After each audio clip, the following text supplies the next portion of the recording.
The Thing About Georgie, Chapter 13. 5 weeks later, on a Thursday afternoon, just before school let out, Georgie sat at his desk with his chin in his hands. He watched as 3 rows up and 2 seats over, Andy struck his pencil on the floor twice. Do you remember what that means? And he watched as Russ crossed the room to use the pencil sharpener, then passed Andy's desk on his way back, grabbing a note as he walked by. Basically, Georgie realized, his life was pretty much over. He had 0 friends. Baby Godzilla was now 14.4 inches tall, and his parents were still acting like baby-loving idiots. Soon enough, Andy would move. He'd no longer be just 6 blocks away, and that would be it for their friendship. No chance of recovery. The only good thing in the world was that tomorrow was the last day Georgie would ever have to spend working with Jeannie the Meanie on their Abraham Lincoln project. For 4 whole Fridays, Georgie had done his best to ignore Jeannie while they worked on their project together. 2 weeks in a row, he'd told Mr. Myers he needed to do more research in the library, because only one person was allowed to have a hall pass at a time. The next week, he figured he'd done enough research, so he went into the boys' bathroom and stayed there for 20 minutes.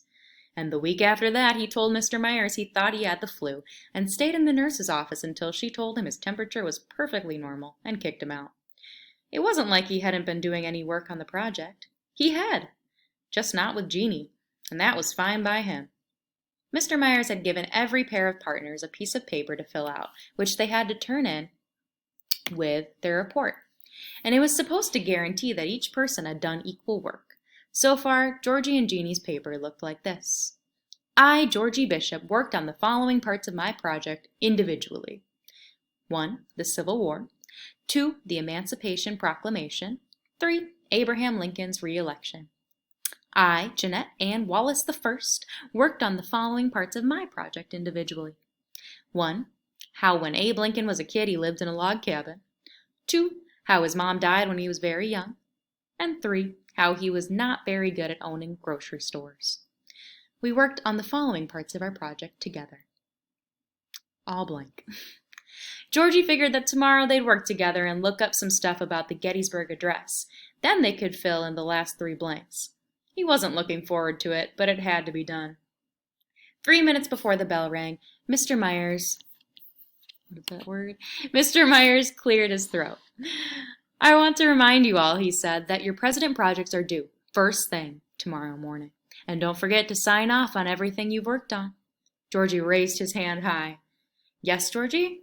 Don't you mean they're due tomorrow afternoon? Georgie asked. Mr. Myers frowned. No, he replied. Tomorrow morning, first thing. Georgie raised his hand again. But don't we get time in class to work on them?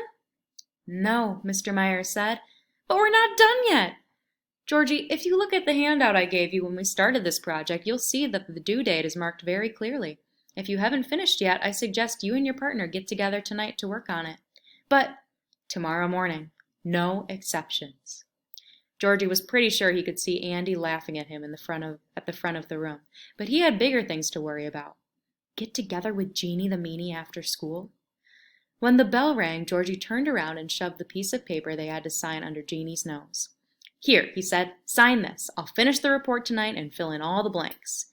Jeannie pushed the paper away and picked up her backpack. No way, she said. Jeannie, Georgie growled at her, I'm going to do all the work. You just have to say you helped. She tilted her head to look at him sideways. For someone with a fat head, she said, your brain's pretty puny. She yanked at his arm and began writing on it. I'm not going to lie, she told him while she wrote. We're supposed to work together. She shoved his arm back. That's where I live, she said, pointing at the scribble on his arm. Be there at 6, fathead. And she left the classroom.